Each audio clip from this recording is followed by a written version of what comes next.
card, you'll see my name. When players Hall of Fame, they even named the play card after me. If you're a name, you'll see the jewel down in history. The best Gwent player the world has ever seen. If you will, start from the bottom, and work your way up, and you'll be the best player in the world. Alright guys and girls, welcome back to my Gwent guide number 3. I still have the basic deck. I had the weakest deck in the game, and it took me 5 or 6 tries to beat that guy in Oxenford at high stakes. So it cost me 300 crowns. But he finally scooped up and the computer put the high cards in its own fog. And that's how I beat it. Now things should be easier. I'm going to open up my quest and playing the Innkeepers for Gwent. But there's 2 now that you got to beat. The one is in at the crossroads where you start the game. I'm going to do this one first. After I beat him the first try with my basic beginner deck, I haven't used Jennifer yet. I'll load her up and show you how to do that. I beat him first try. Then I went up to Novigrad Square at the Kingfisher and I beat him the first try. Now both cards that I got from these Innkeepers did not go in my Northern Realms deck, so don't let it panic you. I'm going to win everybody's cards. And what it will do, it will fill all my decks. So after running the game, later on in the game, you can switch around and play your other decks, because every deck plays different. But so I remember, all beginners get Northern Realms. So I'm thinking now, how do I go to my Gwent deck and open it up and check everything? I'm trying to remember. You're literally seeing me go back and forth. I even make them jump. What you have to do, you have to back out on your PS4 console. I don't know Xbox. Back out to all your games, and then re-enter Witcher 3. And when you re-enter it, it'll have your main menu on the left-hand side. You're going to see me get it in a second. There it is. Go down your Gwent deck. This is how you open it up and change your cards before you play. Now I'm looking here. There's Jennifer right there. I want to put her in my deck. So you got to remember, I can replace my Scourge, the green wave, or I can replace my lowest card. I'm going to keep the Scourge. I normally don't use it, but I'm going to keep it because I have a weak hand. I'm going to go down, keep scrolling down, and eventually my number 1 card will come up, which is what you're given in the beginning of the game. There's my only spy. There he is. Now I'm going to try to get rid of him, but seeing my second line down turn red, I only can get rid of 1. So I got rid of 1, replaced him with Jennifer, and I'm good to go. Now in these 2 wins, she never came up in the draw. I beat these 2 Innkeepers with the same hand that took me 6 times to beat the Innkeeper at Oxenford. It's up by that fast travel point by Radovad's ship. Alright, now I got it now. I got her in my hand. So I'm going to come over and I'm going to use the same basic strategy. This should be the 3rd and last strategy video for beginners. I'll make another video, now that I made a little verse for it in my Witcher song. I'll come back once I build my hand and show you how I build it. But what I'm going to do, I'm winning their best cards, but it's going in the other decks. The game purposely keeps you weak at the beginning. Don't even panic. You see me beating their butt. First thing I check, does he have any cards? Nope. So let's kick his butt. They say you play cards. I don't speak idly then. Times are tough, and rare cards. And when you lose, they laugh and say, your hand's horrible, it's garbage. Especially Zoltan, he'll laugh at your hand. Alright, let's do this.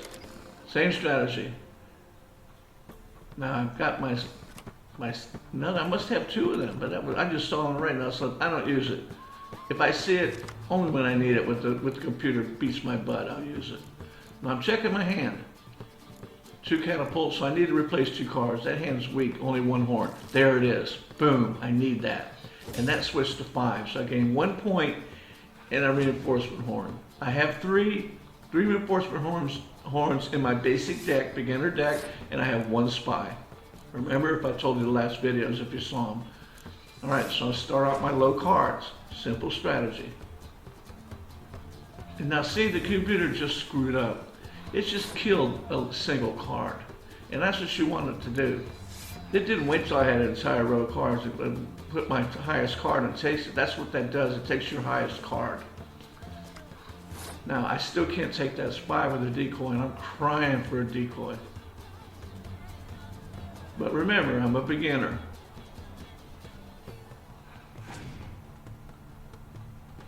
So to beat these higher hands, see all the points they have, I'm going to use strategy. It's the only way. All right, I threw the first round. That works. If the game barely starts, you throw the first round. I saw the computer make a mistake. Here comes the heavy cards. Like the pros will say when you watch a pro channel, throw that first round and it shakes the computer up. Same strategy. By now you see my pattern. I just beat the Oxenford Innkeeper. This is going to be victory number 2. I don't care about the points. I'm looking at the cards. He has 6, I have 6.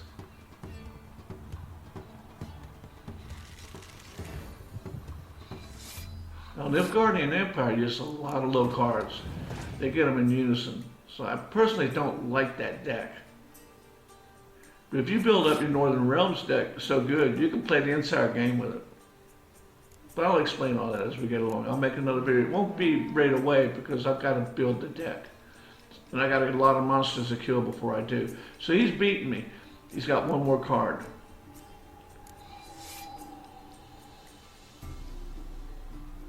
So I'm looking, I'm thinking. Now see, he passed with me with 38, so I'm going to take the win. That leaves me 2 cards, but I'm going to draw. There's my draw. Now I have 3 cards and he has 5. So I'm going to start out heavy. I'm committed now, there's nothing I can do. Watch what happens. She joined him and brought me an extra card. If you get an extra card, throw a spy at him, always, 100%. When you do, you get 2 more cards. And look at there, I got 2 horns. I can beat him now. Unless he has monster cards in the very end, all specialated, I can't beat. I have 2 rows I can multiply. And here comes the dreaded bog. But it went on my little row, it didn't go on my heavy row. So I think this computer is all wacky now. This game is over. I'm hoping now this last 2 cards could kill me. It's a little card. I'm going, this is all over. The odds of the last card being a weather card are very slim. That gave me an extra point. Last card is going to be in his fog. He passed and gave me it couldn't play, it couldn't win. So there it is. There's the win. Take the win. First try. A beginner's deck just beat an Innkeeper. And I'm going to go on and beat the one and know the rest. So I'm done with the Innkeepers. I now have 3 specialty cards. Again, him and the other Innkeeper put specialty cards or extra cards, their best card, their cards. They were special, they usually are, in my other decks. I don't care. But I beat it. It's all complete. So that's how you do it. So stay tuned for my next Gwent guide for new players for Gwent 4. And that one I'm going to build my deck. I'll show you. I'll even explain if I buy any or find any. I'll explain to you guys and girls where I got it from. So I'm looking. See, I'm looking. What did I did the card? I did the card I won from him go in my Northern Realms. It didn't. I don't care. Doesn't matter a bit to me. I just beat 3 Innkeepers in a row. Now the first one kicked my butt. Took 300 crowns, but I don't care. If you ever run out of money, just go hit treasure. Go hit the monster nest. And then just, your best things to sell to the blacksmiths are the runes and glyphs. Keep your weapons, sell the runes and glyphs. You can get them later. So that's it, guys and girls. I will get back with you. And like I say, once I make a little tune out of my Witcher song to a part of a game, I stay committed. And the players that know me know that. So I'll be back with another guide, number 4. Then I'm going to show you guys and girls how to build this thing up, and then we're really going to kick butt. As you see here, I'm checking. Again, I'm looking. Now there I'm in Nilfgaardian Empire. I go back to Northern Realms. It's all I can have that I can play with. The game makes you start that way. You have no choice. So anyway, guys, girls, keep on gaming, and I will be back. I thought I'd make another tune, but maybe I will. All right, y'all, take care.